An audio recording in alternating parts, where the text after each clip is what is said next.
NBL Now on your Friday, the last day of January, the last day of the Summer Shootout as the season continues to wind down toward a conclusion.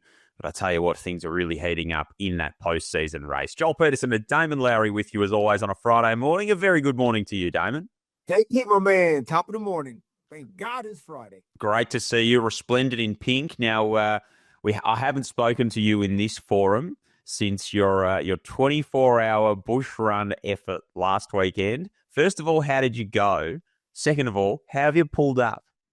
Yeah, thanks, man. No, I got it done. I somehow managed to just find a way, Joe. It was hardest thing I've ever done so far. And, the body took a bit of a beating. Toes have still got trauma, but I'll come good. I think that the so far is foreboding in that. The fact that you added the so far means that there's more to come, which won't surprise anyone, I don't think. Hey, you were on the call last night. Big win for the Illawarra Hawks over the Tassie JackJumpers down in Tassie. Makes the journey very difficult for Tassie. Now means that only Melbourne can knock Illawarra off top spot on this NBL ladder. What did you take away from a pretty comprehensive Hawks win? Yeah, first with the JackJumpers, I thought it was disappointing. I just didn't feel like the JackJumpers came out with the required amount of intensity, like you would think, with their backs firmly against the wall, needing to win, and at home, that they'd have had a little bit more bite to them. But they just looked like they were just kind of going through the motions. So now they need Adelaide to lose all their 3 games, which is highly unlikely, and they're going to have to somehow beat Melbourne United, which is also kind of unlikely. But from a Hawks point of view, couldn't be happier. I just thought it was a very business-like, methodical win. It got off to a good start defensively. Justin Tatum said pregame that it's all about the good starts and not, coming out complacent. And I thought they did a good job. Restricted the JackJumpers and, just got out of there with a win. Nobody got hurt, unscathed. Yeah, didn't have to play their stars too many big minutes. And I thought the if you think about Sam Froling and you think about a Sam Froling stat line, 18-7 on 80% shooting probably just about sums it up. He just did what he did last night. Yeah, I think he scored 2 points in the second half. They just didn't need him to. The game was never was threatened. The Jackies got it to 13 a couple of times, but the Hawks could pretty much do whatever they wanted. But they didn't have a matchup for Sam Froling all night. Gorjak Gak tried and failed. They tried to send double teams, but then Sam would pass it out of the double team, and they're making shots. Look, I love the way the Hawks feature their inside. They have a formula. They are an inside-outside team. They go inside to Sam. They go inside to Lockie Albrick, Darius Days when he's playing, and they will see how you respond. And if you send the double, like I said, they got shooters everywhere. So great all-around offensive and defensive effort by the Hawkies. The Jackies are still a mathematical chance, but as you mentioned, it's a very slim one. They would be starting to at least sort of ponder what might be next for them in terms of changes for the off-season and that kind of thing. Can you see wholesale change coming for Tassie? I know Derek Rucker alluded to that earlier in the week, but is that something you see that might be in the offing for the JackJumpers?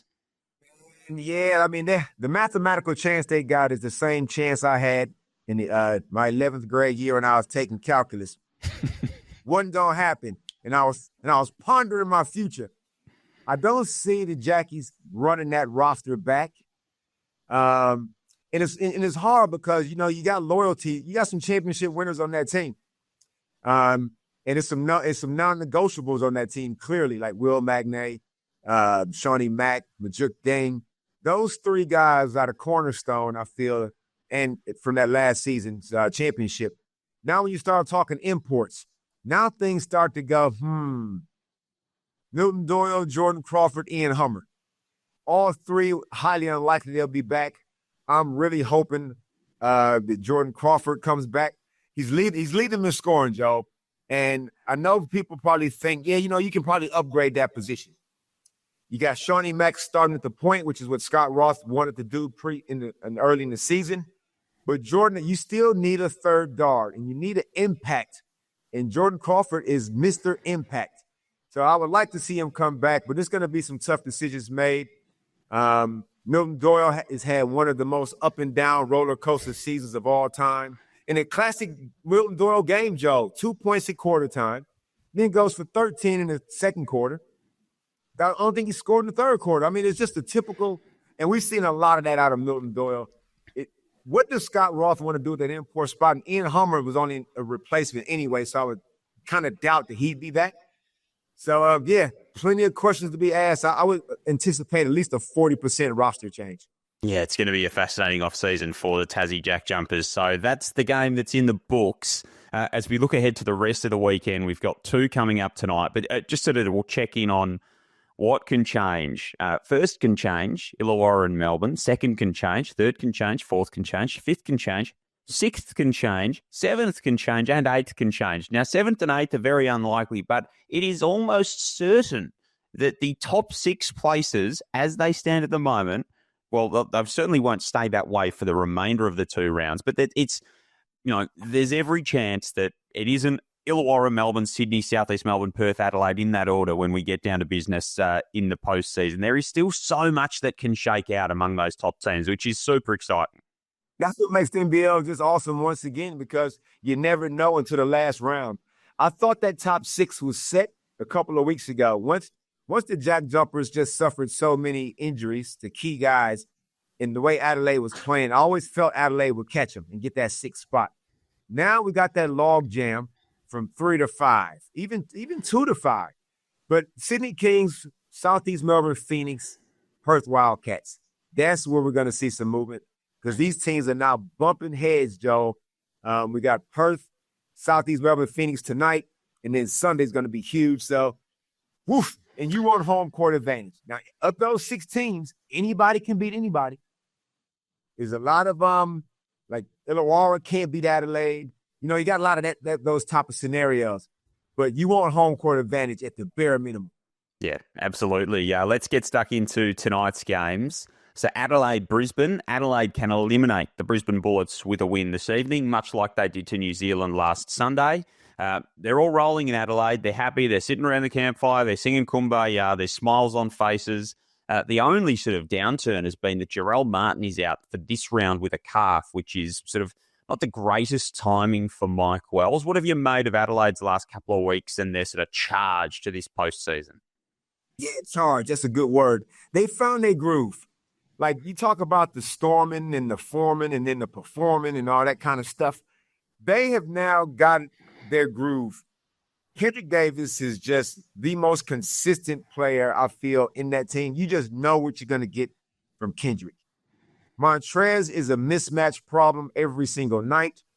Isaac Humphries has been featuring more and more into the offense, but what the biggest thing I like about Isaac's game is he's embraced his role as a defender.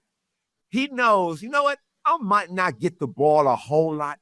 I'm sure he would like to get a little bit more, but he's like, for me to be successful, for the team to be successful, I'm going to have to embrace that rim protection, a finisher. Montrez and Isaac have a good chemistry, I feel. Montrez gets him involved a lot. So I feel like and VJ obviously is the opportunistic flamethrower that on any given time, any passage of play, he might just peel off 2 to 3 threes. Simple as that. They got good defensive depth on the wing in Sunday Detch and Lat Mayen. The pieces seem to be finally sorted themselves all out. So I like the way they're traveling, and they're definitely going to be a hard out. And with Jarrell Martin's calf, that's a bit of a blow. Now, even though Jarrell's not lighting up the stat sheet, he's still a key piece in the rotation.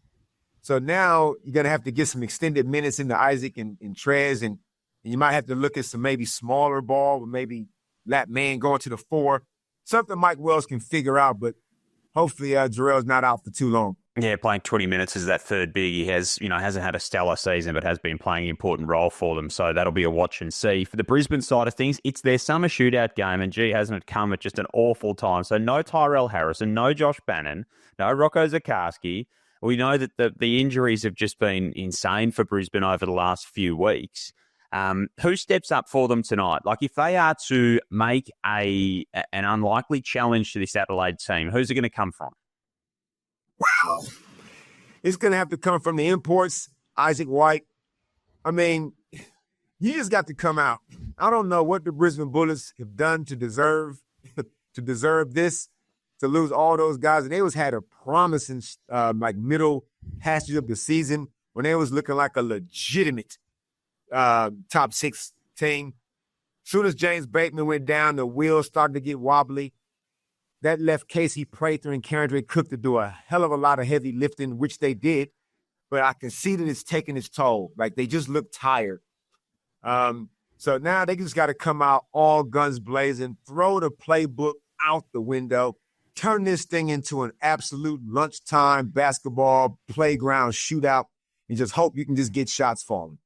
Yeah, fingers crossed for them tonight. That's the early game. The late game is Perth and Southeast Melbourne, which is the last of the Summer Shootout games. 111 is the clubhouse lead with the Cairns Taipans, and the Southeast Melbourne Phoenix go across to RAC Arena, where there have been plenty of shootouts. It's like a Western saloon, RAC Arena, this season. There's just shootouts happening left, right, and centre.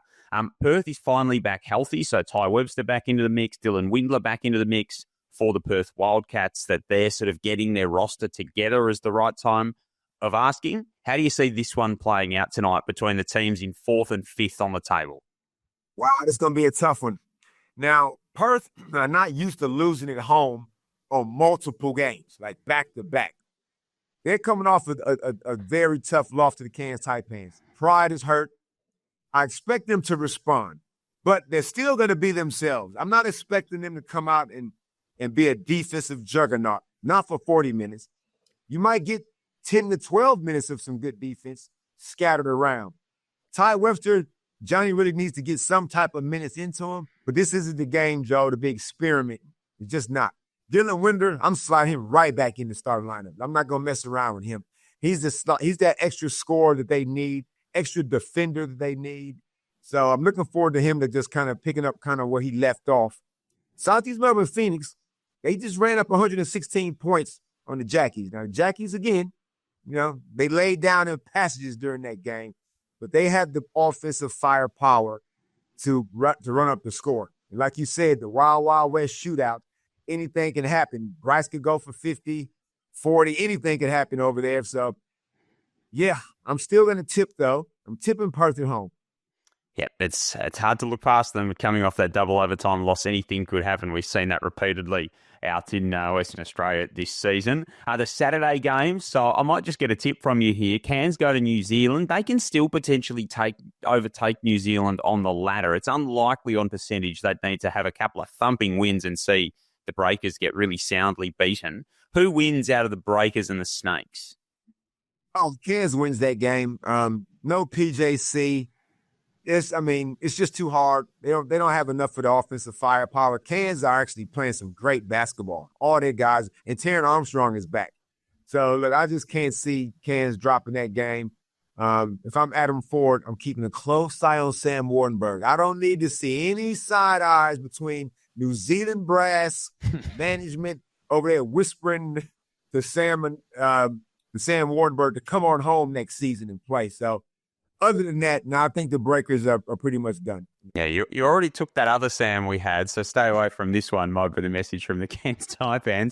At Melbourne United versus Tasmania, you'll be in the building for this one at John Cain Arena. The grand final rematch, it could officially end Tassie's season. And the interesting question here is probably, where exactly are Melbourne United at? Have they turned the corner and rounding into some form, or is it still a bit rocky for Dean Vickerman's team? How do you see this one playing out? Yes, JackJumpers are very familiar, as we know, with John Cain Arena. They've tasted a whole lot of success in there. Melbourne United, I feel, they two key guys who are down in form are now in form. Ian Clark and Jack White. Those two guys, I think, are the key, because you know what you're going to get from Golden. You know what you're going to get from Deli and Shea Illy. And Rob Lowe and Marcus, they're going to do their tag team big man thing. But Jack White, for me, has got to be aggressive. The Jack White that we saw in Perth that just went absolutely ham, that Jack White's got to be the one to help them get through to the postseason. And Ian Clark got his mojo back, making shots. It was only a matter of time. It was just good to see them two guys running in some good form heading into the postseason. Yeah, they could be very dangerous if they get there and they find the form that they had in the middle of the season. And then that brings us to Sunday, which is absolutely huge. This has got playoff considerations, permutations, ramifications written all over it. So Sydney and Perth, which could be the biggest crowd at Kudos Bank Arena this year, when I was there last year, they were already talking about what they might expect the following Sunday. And then Southeast Melbourne versus Adelaide to round out the round. And again, these are important matchups for ladder position.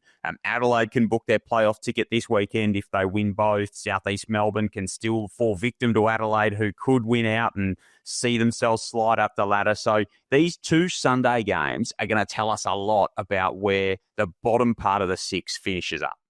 I've never been to Kudos Bank Arena. Where does everybody park their car? Sydney's already got some shocking traffic. You can only imagine the chaos after a game. But Perth, you don't know what's going to happen, obviously, tonight. They got to then, tomorrow's a travel day, and this ain't no excuse. I don't want to hear it right now. Don't go all the way to Sydney and say, well, we just had a home game on the Friday night, less than 48 hours. They're going to have to come out and defend because Sydney Kings are going to spread them out. Sydney have already showed you their formula. Doesn't matter who's on the floor, Joe. Doesn't matter if it's Cam Oliver, if it's Alex Tui, Kawat Noy. You just know this. 5 out, middle ball screen. His name is Jalen Adams. That's the formula. Now, if Perth can't defend that action and one-on-one guard their man, I'm expecting Sydney Kings to get that win. Yeah, and Sydney are laying in wait. So Sydney do not play until Perth come all the way across the country.